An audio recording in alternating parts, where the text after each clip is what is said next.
बरमौर के हालात पे हम कुछ दिनों से लगातार आप तक अपनी बात पहुंचा रहे हैं, यहाँ से लोगों की बात पहुंचा रहे हैं, प्रशासन की बात पहुंचा रहे हैं, यहाँ के हालात बता रहे हैं। लेकिन आज जो हमारी बात है वो एक अलग तरह की बात है। आज वो बात है, वो सवाल जो जनता पूछना चाह रही है सरकार से, आज वो सवाल जो जनता जानना चाह रही है, वो जो सवाल अभी तक बने हुए हैं और जनता अभी भी कन्फ्यूज़न में है, कुछ इसी तरह के सवाल मैं जानना चाहूँगा। आज हमारे साथ जगत सिंह नेगी जी हैं, हिमाचल के मंत्री, उनसे और पूछना चाहेंगे उनसे कि जनता क्या इस समय मन में लेकर के बैठी है, किस तरह के सवाल उनके हैं। लेकिन सबसे पहले सर हम शुरुआत करेंगे, अभी तक हमारे पास जो टोटल डाटा है वो कितना है, डेथ्स का टोल कितना है, इंजर्ड कितने हैं, उसके बारे में थोड़ा सा आप लोगों को बताएंगे तो। अगर आप डेथ्स की बात करें जो कंफर्म्ड है, अब 16 था पिछले कल तक। अभी ये समाचार आया है कि 2 डेड बॉडीज़ अभी दंचों के पास है। अभी उसको हमने आइडेंटिफाई करना है, उसके लिए हम एक टीम गठित करके उधर भेज रहे हैं और उम्मीद है कि अगर वाकई वहाँ डेड बॉडीज़ हैं तो वो वहाँ से आज यहाँ पर बरमौर तक पहुँच जाएंगे।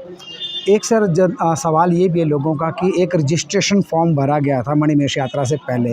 रजिस्ट्रेशन फॉर्म भरने के बाद जब उनकी इन्फॉर्मेशन एडमिनिस्ट्रेशन तक पहुंची थी तो क्या एडमिनिस्ट्रेशन को ये पता नहीं था कि कितने लोग बरमौर में हैं और कितने लोग मणिमहेश गए हैं, कितने लोग कुक्ति की तरफ गए? तो क्या कहीं वो एक लापरवाही रही?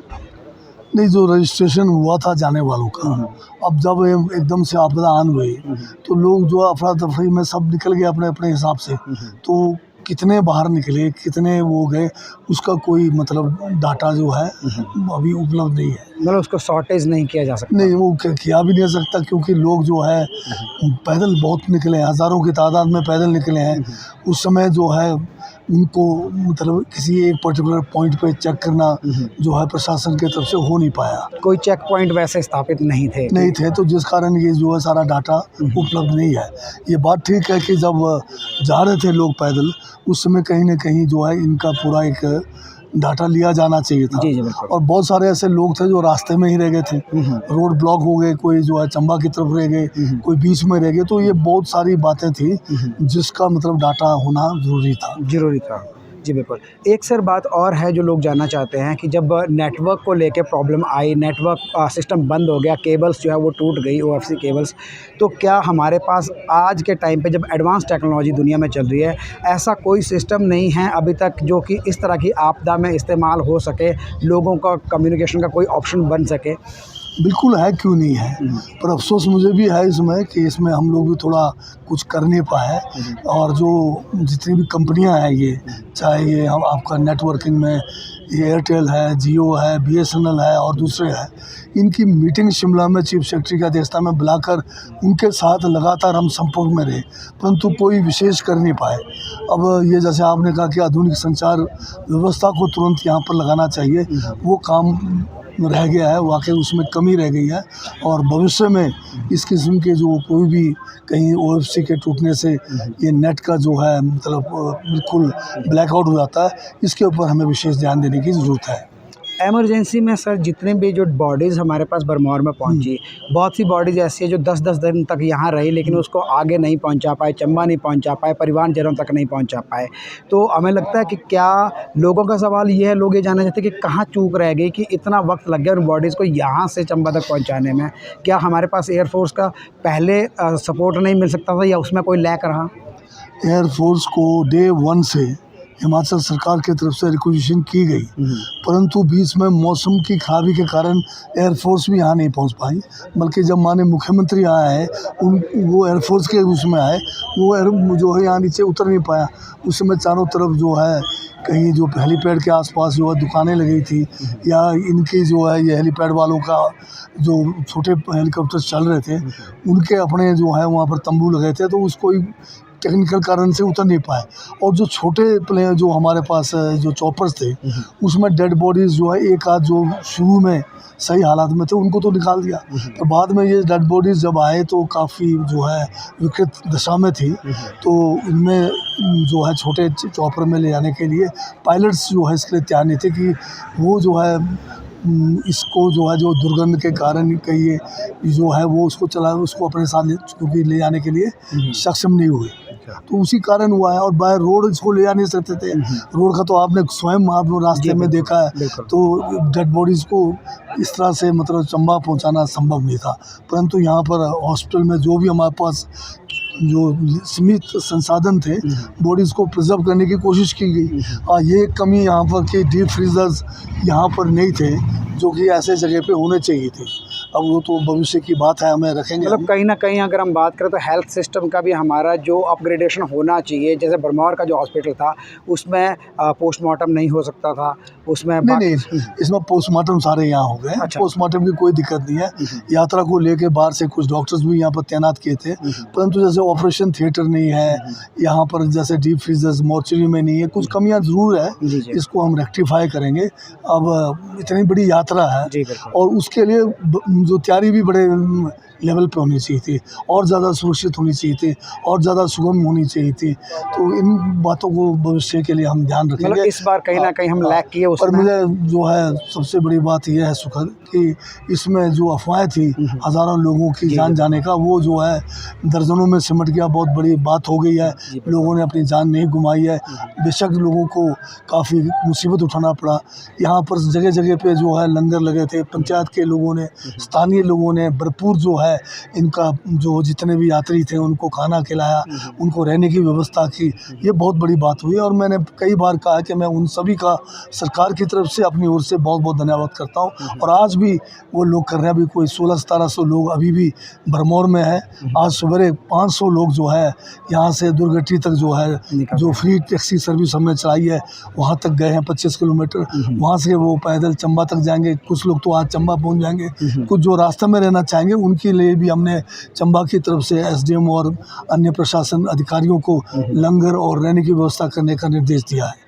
एक सवाल सर और है जो लोग जानना चाहते हैं, और मेरा भी आखिरी सवाल रहेगा कि एक तो जैसे आप भरमौर तक पहुँचे और ये काबिल तारीफ़ है कि जिस तरह के हालात थे, जिस तरह की सड़क थी, पैदल चलना चंबा से लेकर के भरमौर तक पहुँचना, ये बहुत बड़ी बात है और आपने इसको पूरा संभाला। लेकिन लोगों का सवाल ये है कि 24 और 25 तारीख को जब ये घटना घटी, उसके बाद भी प्रशासन की तरफ से, सरकार की तरफ से कोई भी नेता, जैसे आप भी 28 तारीख को चंबा पहुँचे, तो क्या ये जो डिले था 2 से 3 दिन का गैप, ये कम नहीं हो सकता था? क्या पहले कोई चंबा नहीं पहुंच सकता था, या फिर विधानसभा का जो सेशन था क्या उसको बीच में रोका नहीं जा सकता था? अगर विधानसभा के सेशन की बात करें, 2023 में आपदा थी, विपक्ष ने इतना हल्ला पाया कि स्पेशल सेशन बुलाओ, और हमें आपदा के कामों को बीच में रोक कर जो है सेशन बनानी पड़ी। अब इस बार सेशन चला हुआ था, तब कहते हैं कि सेशन बंद करो। तो ये तो दो किस्म की बातें नहीं हो सकती हैं। सेशन के चलते हुए बहुत सारी चीज़ें जो है हमारे ध्यान में लाई गई, उनको दुरुस्त करने का प्रयास किया गया। और बीच में जो 24-25 की आप बात करें, उस समय सबसे ज़्यादा बारिश हुई, किसी भी तरह से संभव नहीं था। हेलीकॉप्टर में आना भी संभव नहीं था। हेलीकॉप्टर तो आपने देखा कि कितनी बाद में आई। हम लोग जो है जैसे ही हमें मौका मिला, हेलीकॉप्टर शिमला से भी नहीं उड़ रहा था, हम तो रातों रात जो है वहाँ से शिमला से जो है गाड़ी में नूरपुर तक पहुँचे। पूरे रास्ते में भारी बरसात रही। नूरपुर से जब ऊपर को भी आए तब भी बारिश में आए, तो बीच में हमारे को 1-1.5 दिन का समय मिला, वो हम पैदल चल के आए हैं। तो इसमें चाहते हुए भी हम जो है तुरंत पहुंच नहीं पाए, क्योंकि लगातार बारिशें हो रही थी। ऐसे बारिशों में सड़क रास्ते तो मतलब ही नहीं था, क्योंकि शिमला 500 किलोमीटर चंबा है और वहाँ से आगे 68 किलोमीटर भरमौर है। तो जितना जल्दी संभव हो सका किया। उस बीच में हमारे यहाँ पर जो है एडीएम है, एसडीएम है, और ज़िले के हमारे जो डिप्टी कमिश्नर और दूसरे पुलिस अधिकारी हैं, वो अपना कार्य कर रहे थे। ये ठीक है कि कई काम में तेज़ी लाने की ज़रूरत थी, नहीं हुई, उसको हम अभी पूरा उसका मूल्यांकन किया है ताकि भविष्य में इस किस्म की जो कमी कोई ना रहे। दूसरी बात है कि अभी हेलीकॉप्टर सर्विस जो है हमने पूरा फ्री कर दिया है हिमाचल गवर्नमेंट की तरफ से। माननीय मुख्यमंत्री जो है लगातार एयरफोर्स के साथ संपर्क में है। यहाँ तक कि कल जो है डिफेंस मिनिस्टर से भी बात की है। कल बड़े मुश्किल से एक सोटी जो है एयरफोर्स ने लगाया। छोटे वाले हमारे जो थे उन्होंने कोई 90 के करीब जो है चंबा तक लोग पहुँचाए, और एयरफोर्स में सिर्फ 4 डेड बॉडीज़ और कुछ 4 लोग ही नीचे पठानकोट तक गए।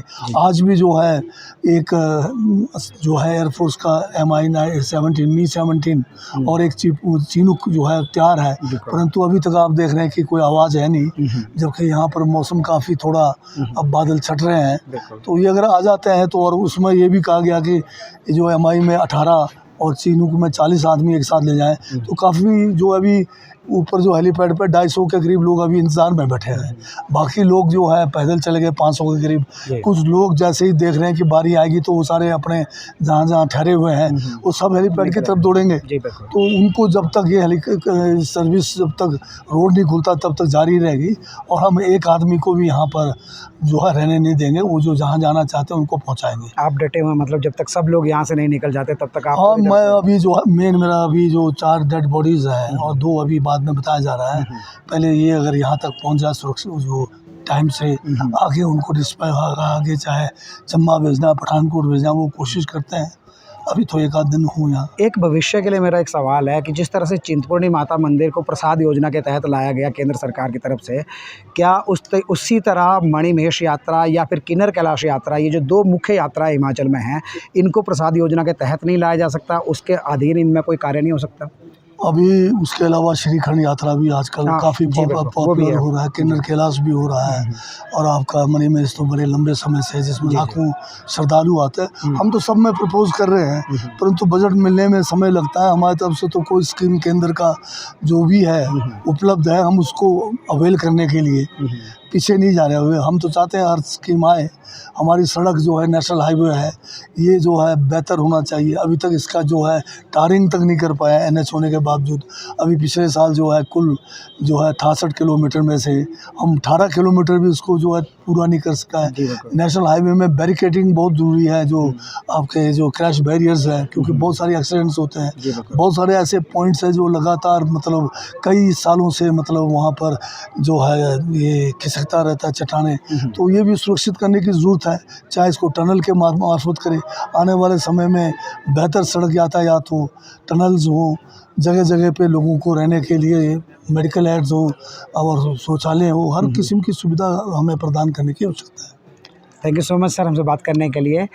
जिस तरह से हमने सर से बात की और आपको मैं ये अपडेट देना चाहूँगा कि जो जनता के सवाल जो हर दिन मुझसे पूछे जा रहे हैं और प्रशासन से वो सवाल ये जानना चाहते थे, उम्मीद है आप सब लोगों तक उनके जवाब द्वारा दिए गए जवाबों से मिल गए होंगे। और अगर अभी भी नहीं मिले हैं तो हम कोशिश करेंगे और सवालों के जवाब पहुँचाने के लिए। जुड़े रहिए हमारे साथ। मेरा नाम है अजय के सकलानी, आप देख रहे हैं इनॉक्स हिमाचल। अभी के लिए भरमौर से नमस्कार।